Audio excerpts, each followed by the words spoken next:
Everyone, आज का हमारा video chapter 2 children at work के क्वेश्चन आंसर्स पर है, जो कि इट्स सो हैपेंड बुक का सेकंड चैप्टर है। आप लोग वीडियो को एंड तक देखना, क्योंकि वीडियो में इंक्लूडेड है कॉम्प्रीहेंशन के क्वेश्चन प्लस एक्सरसाइज के कंप्लीट क्वेश्चंस, और वो भी सब सीक्वेंस वाइज।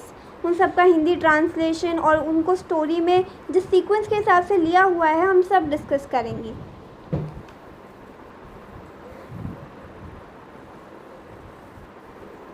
सबसे पहले हम आते हैं कॉम्प्रीहेंशन के क्वेश्चंस पर। कॉम्प्रीहेंशन क्वेश्चंस के पेज नंबर 9 पर जो पहला क्वेश्चन हमें मिलेगा वो ये है, Velu stood on the platform but felt as if he was still on a moving train. Why? Velu जैसे ही ट्रेन से प्लेटफॉर्म पर उतरा था तो उसको ऐसा लग रहा था कि वो अभी भी चलती हुई ट्रेन में है। ऐसा उसे क्यों लग रहा था? आप भी कभी ट्रेन वगैरह में जाते हैं, प्लेटफॉर्म पे उतरते हैं तो ट्रेन में काफ़ी लंबा सफ़र होता है, थकान के बाद ऐसा लगता है कि जैसे अभी भी ट्रेन चल रही हो। तो ऐसा इसीलिए लगा वेलू को भी, क्योंकि वो काफ़ी ज़्यादा टायर्ड और एग्जॉस्टेड था, बहुत थका हुआ था। हिज लेग्स वर वॉबली, उसकी टांगों में बहुत ज़्यादा कमज़ोरी आ गई थी, उसे खड़ा भी नहीं हुआ जा रहा था। So he felt he was still on a moving train. उसको ऐसा लग रहा था वो अभी भी हिल रहा है और अभी भी एक मूविंग ट्रेन पर ही है।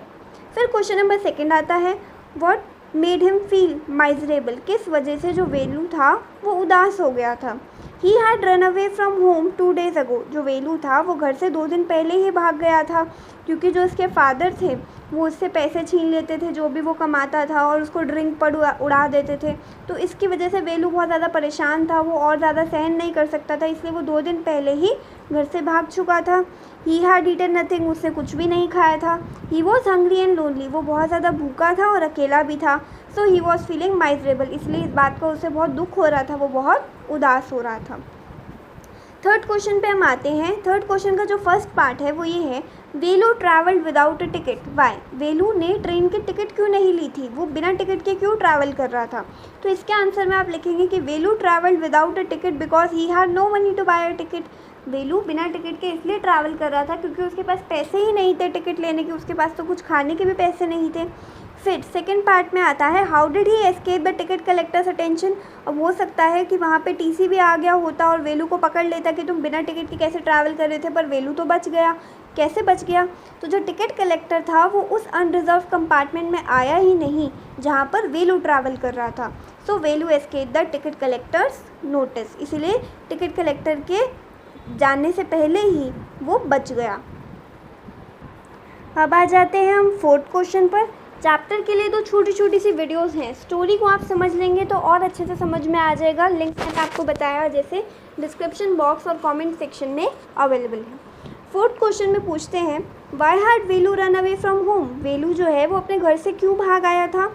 तो इसके आंसर में आप लिखेंगे कि Velu's father beat Velu and snatch the money he earn. जो वेलू के फादर थे वो वेलू को मारते थे और जो भी पैसे वो कमाता था वेलू उस सब को वो छीन लेते थे। And he could endure it no more. और वो इस सब को और नहीं सह सकता था। So he run away from home. इसलिए वो अपने घर से भाग आया परेशान होकर। फिफ्थ क्वेश्चन में उससे पूछा है, why did he decide to follow the strange girl. Velu ने क्यों ऐसा डिसाइड कर लिया कि वो स्ट्रेंज गर्ल का पीछा करेगा, यानी जहाँ जहाँ वो जाएगी वो उसके साथ साथ जाएगा। क्योंकि ऐसा इसलिए था, Velu did not know what to do. Velu को नहीं पता था, वो वहाँ पे शहर में नया था, उसे नहीं पता था उसे क्या करना है, सिटी में कहाँ जाना है। वो तो सिर्फ परेशान होकर भाग गया था। Only she could help him. वो जो लड़की थी जया, जिसका नाम उसको एंड में पता चला, सिर्फ वही उसकी हेल्प कर सकती थी, क्योंकि उसको देख के ऐसा लग रहा था कि उसको शहर के बारे में सारी जानकारी है। So he decided to follow her. इसलिए उसने क्या डिसाइड किया कि मैं इसी के पीछे पीछे चला जाता हूँ। फिर पेज नंबर 13 पर हमारे पास कॉम्प्रीहेंशन चेक का सेकेंड पार्ट आता है। फर्स्ट क्वेश्चन है, can Velu read Tamil and English, how do you know.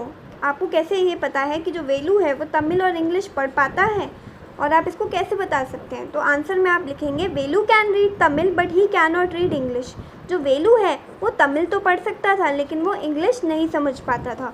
He could not read English on the publicity sign boards on the road. Road पे जितने भी पब्लिसिटी साइन बोर्ड्स लगे हुए थे उन पे जो भी इंग्लिश लिखी थी वो वेलू नहीं पढ़ पा रहा था, लेकिन वो सेंट्रल जेल और कल्याणा मंडपम ये जो लिखा था ये सब तमिल में लिखा था, इसलिए वो सबको आसानी से पढ़ पा रहा था, क्योंकि तमिल तो उसकी मदर लैंग्वेज थी, इसलिए वो उसको आसानी से समझ पा रहा था।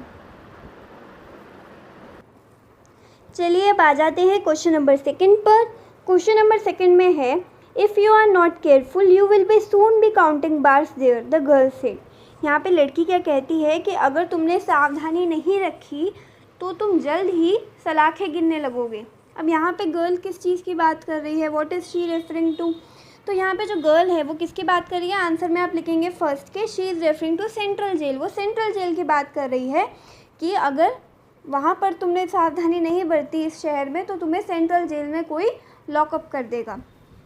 What does she mean when she says if you not careful? तो यहाँ पे उस बात का मतलब क्या है? वेलू को जेल क्यों जाना पड़ सकता है? तो जो वो लड़की है वो वेलू को एक्चुअली में एक सावधानी देना चाह रही है और वो इस सेंटेंस में ये समझाती है आपको। वो सेंटेंस एज इट इज़ लिखना है, you don't have to do anything, कि अगर तुम कुछ नहीं भी करोगे ना, जस्ट डोंट गेट कॉट, तो भी हो सकता है कि तुम पकड़े जाओ, that's all. She tells Velu that he can be caught for moving about idly if he is not careful, कि अगर उसने सावधानी नहीं बरती, ऐसे ही सुस्ती से इधर उधर घूमता रहा ना, तो कोई भी तुमको पकड़ के सेंट्रल जेल में डाल देगा और तुम्हें वहाँ पर सलाखें गिननी पड़ेंगी, जेल के पीछे जाना पड़ेगा। फिर थर्ड क्वेश्चन में हमसे पूछते हैं where did the girl lead Velu to? जो गर्ल है वो वेलू को कहाँ लेके जाती है? तो आप इसके आंसर में लिखेंगे the girl took Velu to a garbage bin behind Kalyan Mandapam. जो गर्ल है वो वेलू को एक कूड़ेदान के पास लेके जाती है, जो कहाँ पर है? कल्याण मंडपम के पीछे बना हुआ कूड़ेदान था। वहाँ पर जो भी बचा कुचा खाना होता था वो वहाँ पर फेंक दिया जाता था और फिर ऐसे ही रैग पिकर जो होते थे वो सब उस खाने को उठा लेते थे। तो उसको भी भूख लगी हुई थी तो वो भी उसको वहाँ पर ले गई। What did they get to eat? और वहाँ पे उनको क्या मिला खाने को? They could get 2 bananas and a vada. उनको वहीं पे बचा कुचा 2 बनाना मिले और एक वड़ा मिला। फिर नेक्स्ट क्वेश्चन पे आते हैं what work did she do? Think of a one word answer. आपको बताना है कि जो जया है, जो लड़की है, वो किस तरह का काम करती है, एक वर्ड में इसका आंसर दो। तो आप इसमें लिखेंगे रैग पिकिंग, कूड़ा उठाना या फिर जो कबाड़ी होते हैं उसका काम जया करती है। फिर पेज नंबर 15 पे हमारे पास कॉम्प्रीहेंशन चेक का क्वेश्चन है। क्वेश्चन नंबर फर्स्ट का part 1, what material are the strange huts made out of? किस तरीके के मटेरियल से वो झोपड़ियाँ बनी होती हैं जो वेलू को बहुत ज़्यादा स्ट्रेंज लग रही होती हैं? तो जो स्ट्रेंज हट्स होती हैं ना वो मेटल की शीट, टायर, ईंटों से, वुड से और प्लास्टिक से बनी होती है। फिर सेकंड पार्ट में पूछा है कि why does Velu find them strange? Velu को वो इतनी अजीब क्यों लगती हैं, इतनी स्ट्रेंज क्यों लगती हैं? तो उसमें आप लिखेंगे कि Velu finds them strange because they are different from the houses in his village, क्योंकि वो एकदम अलग हैं उन घरों के मुकाबले जो उसके गांव में हुआ करते थे। अब गांव में तो किस चीज़ के बने होते हैं? मिट्टी के बने होते हैं, पाम लीव्स के बने होते हैं, इन सब चीज़ों के घर बने होते हैं। और जो शहर होते हैं वहाँ पर जो झोपड़ियाँ होती हैं वो किसकी बनी होती है? टायर की, ब्रिक की, वुड की, प्लास्टिक की। फिर सेकंड क्वेश्चन आता है what sort of things did Jaya and children like her to collect and what did they do with those things?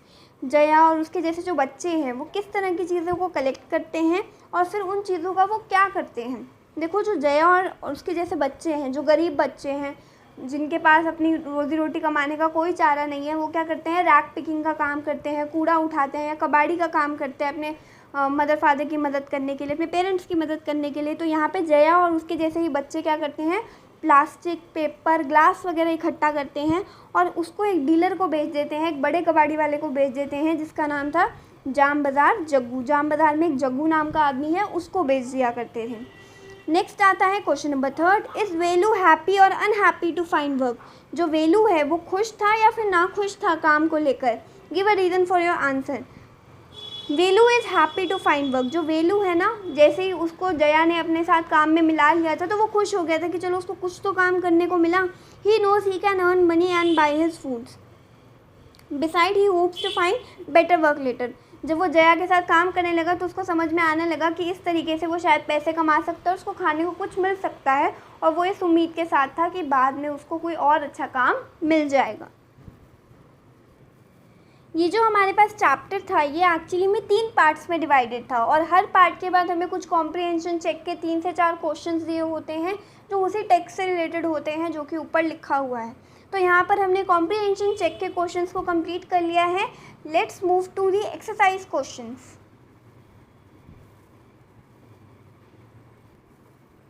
अब हम आते हैं एक्सरसाइज के सेक्शन पे।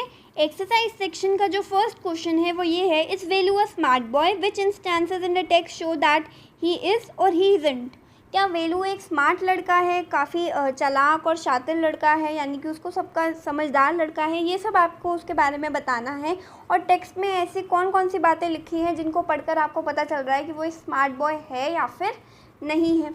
तो Velu is not a smart boy, तो हमने पढ़ के ये पता चला है कि जो वेलू है वो एक स्मार्ट लड़का नहीं है। He has come to Chennai but he does not know what to do, वो बिल्कुल भी समझदार नहीं है। वो चेन्नई आ तो गया लेकिन उसको नहीं पता था कि उसको वहाँ पर आकर करना क्या है।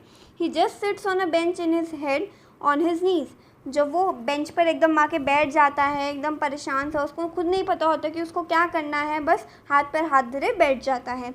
Jaya offers to find him food if he goes with her, और जया आती है, उसको ऑफ़र करती है फूड और अपने साथ चलने को कहती है। But he is too slow to decide, लेकिन जो वेलू है वो थोड़ा सा यहाँ पे बुद्धू सा दिखाया गया है, थोड़ा इमैच्योर है, उसको डिसाइड करने में बहुत ज़्यादा टाइम लग रहा है। Jaya had to drag him across the road, आपने पिक्चर में भी देखा होगा चैप्टर की, जो जया है वो उसको रोड पे खींच के लेके जा रही है। He was hesitant and could have been run over a vehicle, वो इतना ज़्यादा हिचकिचाता है हर बात पे कि कोई भी गाड़ी जो है वो सड़क पार करने में भी इतना हिचकिचा रहा होता है कि कोई गाड़ी उसके ऊपर से निकल जाए, इतना टाइम लगाता है। जब जया उसको कहती है कि तुम ऐसे ही धीरे धीरे चलते रहे तो तुम्हारी तो चटनी बन जाएगी। Even when Jaya gives him a sack and a stick to go with her to work, और जब जया जो है उसको अपनी बस्ती के पास लेके जाती है, उसको एक बोरा और एक डंडा देती है कि उसके साथ चले वो काम पर, ही स्क्रैचेज इट हेड, तब भी वो अपना सर खुजलाने लग जाता है। तो इससे तो हमें पता चलता है कि जो वेलू है वो बिल्कुल भी एक स्मार्ट बॉय नहीं है, काफ़ी इमेच्योर है। और टेक्स्ट में जो ये लाइन्स हैं आप इनको यूज़ करके एब्सोल्युटली लिख सकते हैं। नेक्स्ट हमारे पास सेकंड क्वेश्चन एक लॉन्ग क्वेश्चन है जिसमें आपको थोड़ा सा अपने आप से लिखने का ट्राई करना होगा, और आप ये भी यूज़ कर सकते हैं। Do you think Jaya is a brave and cognitive girl with a good sense of humour, find instances of her courage, kind nature and humour in the text. क्या आपको लगता है कि जो जया है वो बहुत ज़्यादा ब्रेव, बहादुर, कंजनेटिव चाइल्ड और इस तरह की लड़की है जो थोड़ा थोड़ा बीच बीच में मजाक भी करती है? तो आपको उसके करेज के, उसके साहस के, उसके अच्छे नेचर के और उस सब के बारे में टेक्स्ट में से उठाकर कुछ लिखना है।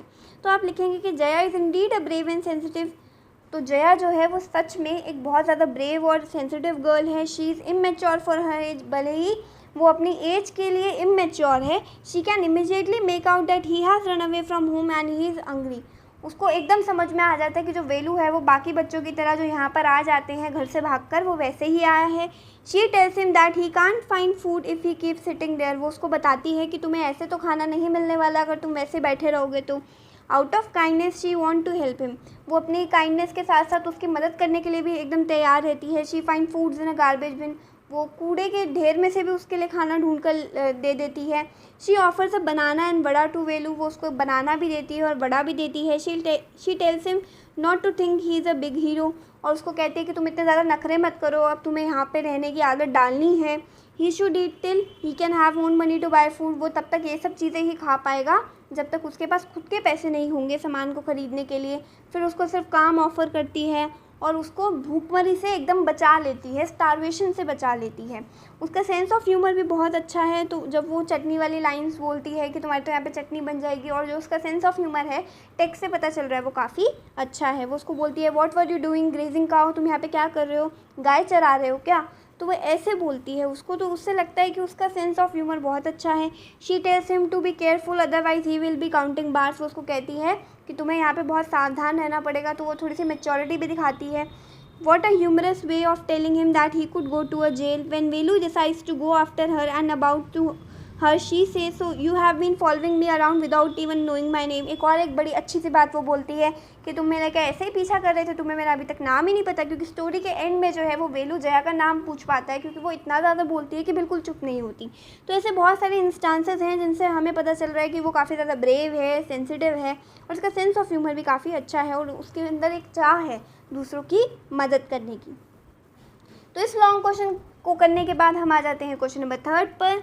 What one throws away as a waste may be valuable to others, do you find this sentence meaningful in the context of this story.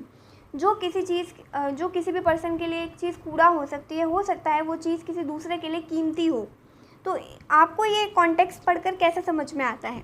तो ये सेंटेंस क्वाइट मीनिंगफुल, ये सही सेंटेंस है, ऐसा होता है।